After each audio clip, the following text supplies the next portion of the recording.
Hello दोस्तों, हम लोगों ने अपने पिछले वीडियो में कैलकुलेशंस वगैरह किए थे, तो हम उसी कैलकुलेशन को और आगे लेकर चलते हैं किसी नए सिरे से। जैसे आपके सामने एक क्वेश्चन दिखाई दे रहा है थर्मोकेमिस्ट्री का ही, है ना। यहां पर हम एक चीज समझना चाहते हैं कि करना क्या चाहता है। देखो, हम अच्छी तरह जानते हैं, दो शब्दों को जरा पढ़ें। एक है ग्रेफाइट, एक है डायमंड। डायमंड और ग्रेफाइट, हीरा और ग्रेफाइट, एक ही तत्व कार्बन के दो रूप होते हैं। इन्हें कहते हैं बेटा एलोट्रॉप। एलोट्रॉप, एलोट्रॉप मतलब अपर रूप। तो किसी शुद्ध तत्व के अपर रूप का, एक एलोट्रॉप का दूसरे में, एक रूप का दूसरे रूप में परिवर्तित होना। अब हम इसमें चाह क्या रहे हैं, हम भी तो वही चाहते हैं, enthalpy of formation of diamond from graphite. अगर हम डायमंड को ग्रेफाइट से बनाना चाहते हैं, मतलब मेरे पास कार्बन है जो ग्रेफाइट के नाम से है, और मैं इससे क्या बनाना चाहता हूं, मैं इसे बनाना चाहता हूं डायमंड, हीरा बनाना चाहता हूं। केमिस्ट्री पढ़ने में कितना मजा आता है ना, कि घर बैठे बैठे देखो रिएक्शन में डायमंड बना लिया। ऐसा होता नहीं है। अगर इतना आसान होता तो पेंसिल के ग्रेफाइट निकाल के हर कोई डायमंड बनाते फिरता। तो ये सिर्फ केमिकल रिएक्शन के लिए एक उदाहरण दिया है आपको मैंने। तो इस बात को जरा समझते हैं कि हम इसमें करना क्या चाह रहे हैं। हमें ग्रेफाइट नाम के तत्व को डायमंड में तत्व में बदलना है। तो ये इसकी जो एंथैल्पी होगी उसे कहा जाएगा अपर रूप परिवर्तन की एंथैल्पी। लेकिन सवाल है कि क्या मेरे पास ग्रेफाइट की कोई अभिक्रिया है? बिल्कुल है, ये देखो ये दिख रही है। लेकिन ये अभिक्रिया ग्रेफाइट को अभिकारक दिखा रही है या उत्पाद? अभिकारक दिखा रही है, और मेरी आवश्यकता भी अभिकारक ही है, रिएक्टेंट ही है। तो मैंने सबसे पहले इस रिएक्शन को ऐसा का ऐसा लिख लिया, सी ग्रेफाइट ऐसे प्लस O2, इससे बनाया CO2, और इसकी ऊष्मा कितनी है बेटा, कॉमा लगाकर डेल्टा H -393, इतनी जो सामने लिखी है। लेकिन डायमंड नाम की चीज, हीरा जो है, वो मुझे दिखाई दिया यहां। भाई मेरी जरूरत है उत्पाद के रूप में, प्रोडक्ट के रूप में, और ये दे रखा है मुझे रिएक्टेंट, अभिकारक। तो मुझे पहली रिएक्शन को पूरा उल्टा लिखने की आवश्यकता है, घुमा रहा हूं, इसकी दिशा बदल रहा हूं। CO2 C डायमंड, हीरा मतलब, है ना, और प्लस में O2 और डेल्टा H। अब क्योंकि दिशा परिवर्तन हुआ है, एक अभिक्रिया जो इस तरफ जाते वक्त ऊष्माक्षेपी थी, पलट गई तो ऊष्माशोषी हो गई, एक्सोथर्मिक थी, एंडो हो गई। तो इसका डेल्टा H पहली बात तो प्लस में आ गया, 395 हो गया। जब किसी दिशा को बदला जाता है, किसी रिएक्शन की डायरेक्शन चेंज की जाती है, तो साइन बदलेगा।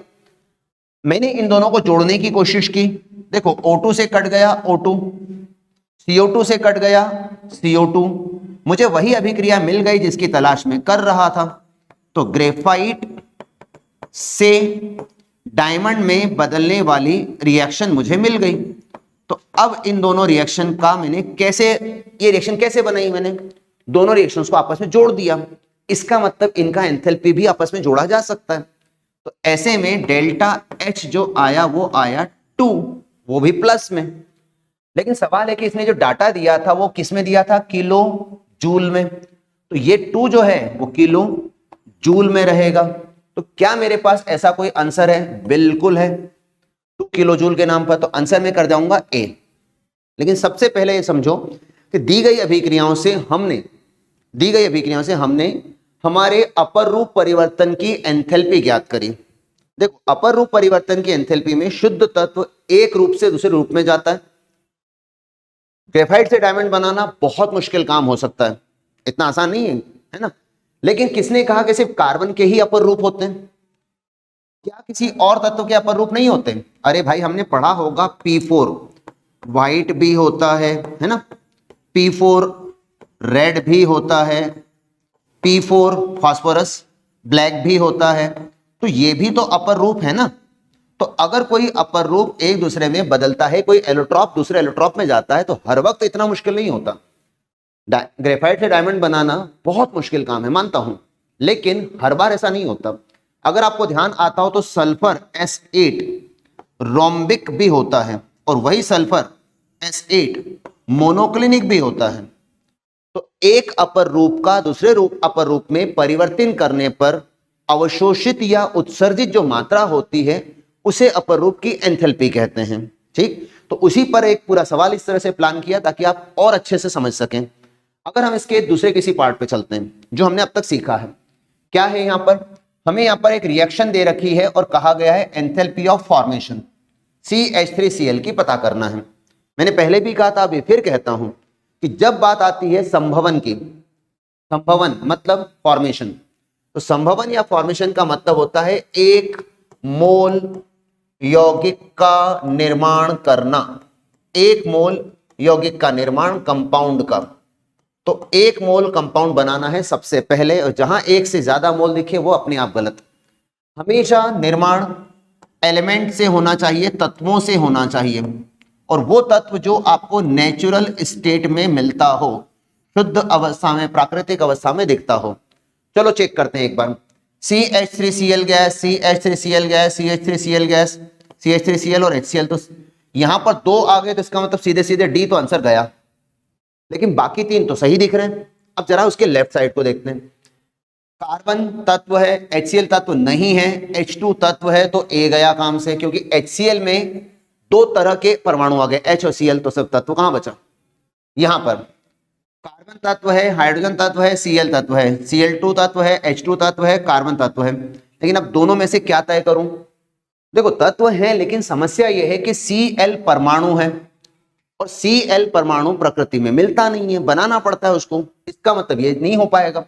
H इसने लिखा है, जबकि पाया जाता है H2Cl2।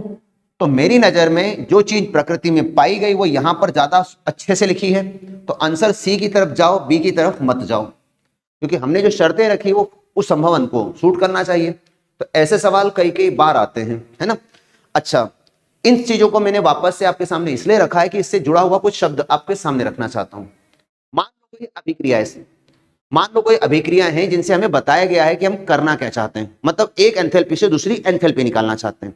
जैसे मैंने ग्राफ उदाहरण लिया कि अगर C+O2 से CO2 बनाया, ध्यान रखना मैं इनके आंकड़े अपनी मर्जी से कुछ सिंपल से लूंगा। अगर इसका डेल्टा H माइनस का 400 किलो जूल है, ऐसे रफली माना मैंने, ठीक है, 400 किलो जूल है। H2 प्लस हाफ O2 से बनाया मैंने H2O, और इसका डेल्टा H मान लो 350 है, 350 किलो जूल है। ठीक, तीसरी अभिक्रिया है, ये 2 हो गई। तीसरी अभिक्रिया है 3C प्लस 4H2, इससे बनाया मैंने C3H8, और इसका डेल्टा H मैंने अपनी मर्जी से मान लिया माइनस का 1500 किलो जूल। ऐसा अब 3 अभिक्रियाएं दी गई हैं। मुझसे पूछा जा रहा है कि अगर C3H8, C3H8 कौन होता है? प्रोपेन होता है।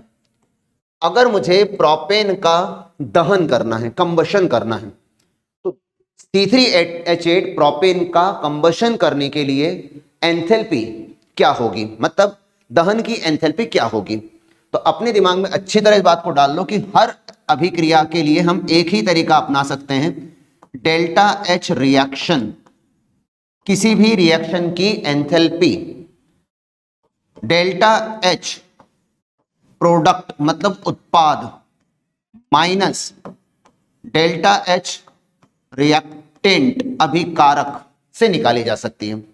लेकिन पहली चीज है अभिक्रिया है कहां, तो चलो देखते हैं, ढूंढते हैं अभिक्रिया है कहां। देखो भाई, हमें जिस अभिक्रिया की आवश्यकता है वो है C3H8, जिसका हम कंबशन करना चाहते हैं। इसमें CO2 है, 3CO2 प्लस H2O है, वो भी 4, और ऑक्सीजन हो गए अपने बैलेंसिंग में 5। हमें इस अभिक्रिया की एंथैल्पी ज्ञात करनी है। अब ये सवाल 2 तरह से किया जा सकता है, दोनों मेथड सिखाता हूं, आपको जो अच्छा लगता है फिर उसको फॉलो करना। अगर मैं कहता हूं कि मैंने इस अभिक्रिया को ढूंढने के लिए सबसे पहले C3H8 की तलाश की, ये मुझे कहां दिया गया, ध्यान से देखो तो अभिक्रिया नंबर 3 में मुझे प्रोपेन दिख रहा है, ये वाला हिस्सा, ये रहा C3H8, ये लिखा है उत्पाद और मेरी जरूरत है अभिकारक। तो मैंने इस रिएक्शन को उल्टा सोचा, मतलब ऐसे सोचा, C3H8 यहां पर 3C प्लस 4H2, तो इसका डेल्टा H जो माइनस में लिखा था प्लस में आ गया 1500 किलो जूल। दूसरा, मैं ऑक्सीजन पे ध्यान नहीं दूंगा। क्यों नहीं दूंगा? क्योंकि ऑक्सीजन तत्व है और तत्व का निर्माण करने की एंथैल्पी होती ही नहीं, जीरो होती है। तो मैं ध्यान दूंगा दूसरे यौगिक पर, कंपाउंड पर, CO2। CO2 कहां लिखा है भाई? CO2 लिखा है पहली अभिक्रिया में। ये उत्पाद में है, ये भी उत्पाद में, मतलब दिशा परिवर्तन करना नहीं है। लेकिन यहां लिखा है 3 CO2, वहां पर 1 है। तो मैं पहले वाली अभिक्रिया में 3 का गुणा करके एक साथ लिख देता हूं, जैसे कि 3C प्लस 3O2 से बनाया 3CO2 कॉमा डेल्टा H। अब 400 में 3 का गुणा किया तो ये हो गया 1200। अब अगला यौगिक कौन? वाटर। वाटर मुझे कहां दिख रहा है? इस बीच वाली रिएक्शन में। ये उत्पाद है, वो भी उत्पाद है, मतलब अभिक्रिया की दिशा परिवर्तित करने की आवश्यकता नहीं है। लेकिन यहां 4 वाटर है और उसमें 1, तो इस पूरी सेकंड नंबर की अभिक्रिया में 4 का गुणा करना, मतलब ये हो जाएगा 4H2 प्लस 2O2 4H2O और डेल्टा H भाई 350 में 4 का गुणा करना, तो ये हो जाएगा माइनस साइन के साथ 1400 1400। सारे आंकड़े किलो जूल में हैं। अब मैंने क्या किया, जरा उस पर आते हैं। मैं तीनों अभिक्रियाओं को मैंने जोड़ने की कोशिश की, लेकिन ध्यान रहे एरो जो है वो इक्वल टू का साइन समझो, बराबर है ना। लेफ्ट और राइट में लिखी चीजें आपस में कटेगी। जैसे 3C राइट में लिखा है, 3C लेफ्ट में लिखा, मैंने काट दिया। 4H2 कट गया, अपोजिट साइड थे। O2 में काट क्यों नहीं पाऊंगा? क्योंकि एक ही तरफ है, तो एक तरफ वालों को जोड़ दिया तो ये बन गया 5O2। C3H8 लेफ्ट पे था, लेफ्ट पर ही आ गया C3H8, ये रहा। 3CO2 ऐसा का ऐसा प्लस 4H2 वो भी। तो देखो राइट की सारी चीजें राइट पे लिखी, लेफ्ट की सारी चीजें लेफ्ट पे लिखी। अरे ये तो वही अभिक्रिया आ गई जो हम चाहते थे। बिल्कुल। इसका मतलब अगर मैं तीनों आंकड़े आपस में जोड़ देता हूं तो मेरा एंथैल्पी भी आ जाएगा। तो मैंने वही किया, डेल्टा H बराबर, भाई ये माइनस का बचा प्लस का 300 300 और इसमें से तो ये करीब 1100 मेरा आंसर आ गया। ठीक ना। अगर मैं चाहता हूं कि मैं ये तरीका, मुझे लगता है लंबा बहुत है, टाइम भी इसमें लग रहा है और मैं इतना लंबा तरीका नहीं अपनाना चाहता। मैंने कहा था ना ये सवाल दो तरह से हो सकता है। अगर आपको लगता है ये तरीका ज्यादा टाइम ले रहा है तो फिर हम एक दूसरा आइडिया बनाते हैं कि क्यों ना ऐसा करें कि हम ध्यान दें प्रोडक्ट पर, लेकिन सबसे पहले यह तय कर लो कि आप कौन सी अभिक्रिया देख रहे हो, किसकी एंथैल्पी ढूंढ रहे हो। हम ढूंढ रहे हैं इस अभिक्रिया की जिसकी बात चल रही है, ये वाली। तो इस अभिक्रिया में उत्पाद कौन है? वो है CO2। तो अगर आप डेल्टा H रिएक्शन का ढूंढ रहे हो तो सबसे पहले प्रोडक्ट देखो, प्रोडक्ट है CO2 और वाटर, है ना। तो हमें सबसे पहले चाहिए delta H F of CO2, लेकिन गुणा करना याद से 3 का गुणा क्यों करना? बोले अभिक्रिया में 3 लिखा है ना ये, इसलिए गुणा करना। प्लस डेल्टा HF चाहिए वाटर का, वाटर कहां? ये रहा, लेकिन 4 का गुणा याद से जरूर करना। तो गुणा करो 4 का, ये तो हो गया कौन? प्रोडक्ट मतलब उत्पाद। लेकिन फार्मूले में बीच में क्या लिखा है? माइनस का साइन। अब बारी किसकी आई? रिएक्टेंट की, अभिकारक की। अभिकारक कौन है? C3H8। O2 को मैं अभिकारक मानता भी हूं लेकिन उसकी ऊर्जा ढूंढता भी नहीं। भाई तत्व है ना, तो शुद्ध तत्व की ऊर्जा कहां से लाऊंगा? जीरो ही होगी वो तो, ना वो देगा ना मुझे चाहिए। तो हमें सिर्फ मतलब है C3H8 से। तो इस C3H8 की तरफ चलते हैं, प्रोपेन की ऊर्जा ढूंढते हैं। C3H8, लेकिन गुणा इसमें सिर्फ 1 का, क्योंकि यहां पर ध्यान से देखो 1 मोल है। चेक करते हैं, CO2 की ऊर्जा थी 400 गुणित 3, तो ये अपना डेल्टा H जो है, डेल्टा HR वो क्या आ रहा है? माइनस का 1200 तो हो गया अपना CO2 से आने वाला। वाटर का 350 गुणित 4 किया तो ये हो गया माइनस का 1400, माइनस साइन फार्मूले वाला। प्रोपेन की वैल्यू माइनस की 1500। तो देखो ये क्या बन रहा है भाई, माइनस का माइनस प्लस हो गया 1500, ये वैल्यू जोड़ी तो कितनी हो गई, माइनस की 2800। अब माइनस का 2600, मैं भी जल्दी बोल दिया ना, माइनस का 2600 है ना, 2600 इतना। तो ओवरऑल डाटा देखो, 2600 माइनस में है, 1500 प्लस में है, कुल मिला के माइनस का 1100 किलो जूल आ जाएगा। अब ये भी तो इतना ही आया था। तो डेल्टा एच आप दो तरह से निकाल सकते हो, अभिक्रियाओं को आपस में जोड़कर भी और फार्मूला लगाकर भी। ज्यादा आसान होगा कि फार्मूला सीधे लगाओ ताकि आपका वक्त बच जाए, ठीक है। तो मैं यही उम्मीद करता हूं कि आपको इससे थोड़ी मदद मिलेगी, लेकिन फिर से दोहराता हूं कि ये रिएक्शंस को भी जोड़ना आना चाहिए, क्योंकि कुछ सवालों में रिएक्शंस को जोड़ने से काम जल्दी हो जाता है बजाय फार्मूला लगाने बैठे। जैसे मान लो मैंने एक अभिक्रिया सोची, कोई केस में अगर मैं आपके सामने जाता हूं और एक अभिक्रिया सोचता हूं, किसी केस में कोई अभिक्रिया दे दी, जैसे यहां पे देखो क्या लिखा है इसने लिखा है C8H18, standard enthalpy of formation octane, octane मतलब कौन, C8H18, उसकी डेल्टा HF दे रखी है, मतलब हमें डेल्टा HF C8H18 का दे रखा है, कितना है, माइनस का 250, ये देखा है ना, माइनस का 250 किलो जूल। हमें निकालना है कंबशन, कंबशन मतलब क्या, दहन, तो दहन की एंथैल्पी निकालनी है। तो अपने दिमाग में सबसे पहले ले आओ कि भाई C8H18 का दहन करेंगे, मतलब ऑक्सीजन के साथ जलाएंगे, तो इससे CO2 बनेगी और बनेगा पानी H2O। यहां पर 8 कार्बन है तो 8 CO2, हाइड्रोजन 18, यहां पे 2 तो 9 दूनी 18, ये काम हो गया अपना। हमें इस अभिक्रिया का डेल्टा H पता लगाना है, तो ये अपना टारगेट है, ठीक, टारगेट से निगाह हटाने का नहीं। दूसरा, हमें एंथैल्पी ऑफ फॉर्मेशन CO2 और वाटर की दी है, CO2 मतलब कार्बन डाइऑक्साइड की संभवन उष्मा, फॉर्मेशन संभवन उष्मा दी है, माइनस का 394 दिया हुआ है, और दे रखा है डेल्टा HF वाटर का, और वो दिया है माइनस का 286। सारा आंकड़ा, सारा डाटा किलो जूल में है। तो सबसे पहले सोचते हैं कि भाई हमने जो फार्मूला सीखा था क्या था, याद है ना, कि डेल्टा H रिएक्शन बराबर होता था delta H product minus delta H reactant, उत्पाद माइनस अभिकारक। तो अब मैंने फार्मूला लगाना शुरू किया, जब मैंने फार्मूला लगाना शुरू किया तो सबसे पहले निगाह गई CO2 पर और वाटर पर, क्योंकि ये दोनों उत्पाद है, प्रोडक्ट है।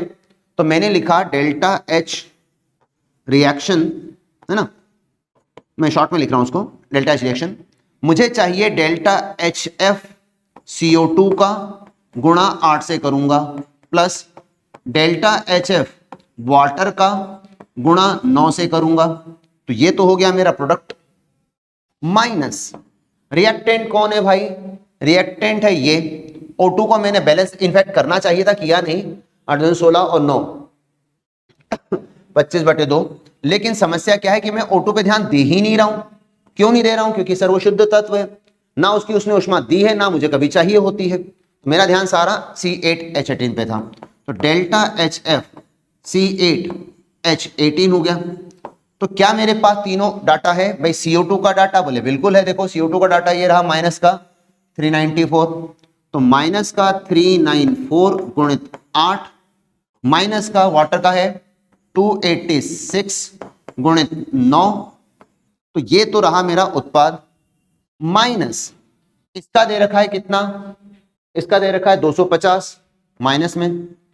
तो अब ये देखा जाए कि क्या हमारे लिए काम करना आसान हुआ, क्योंकि ये जो काम है इसमें फटाफट होता है, तो मैं आपको समझाने के लिए इतना लंबा खींचा, अदरवाइज तो आप सीधे सीधे फटाफट आंकड़े रखते हैं। तो जब ये कैलकुलेट करोगे तो आपको बड़े आराम से इनका आंसर भी मिलता है, लेकिन ध्यान रहे फॉर्मूला अप्लाई करना ज्यादा इजी पड़ता है हमें, बट प्रैक्टिस जरूर लगेगी इस सब पर। तो चलिए, आपको इतनी हेल्प कर सकूं मैं, अगली एक क्लास में और इसके बारे में समझाऊंगा, थर्मोकेमिस्ट्री का ये हिस्सा हम खत्म करेंगे तब, ठीक है। Thank you.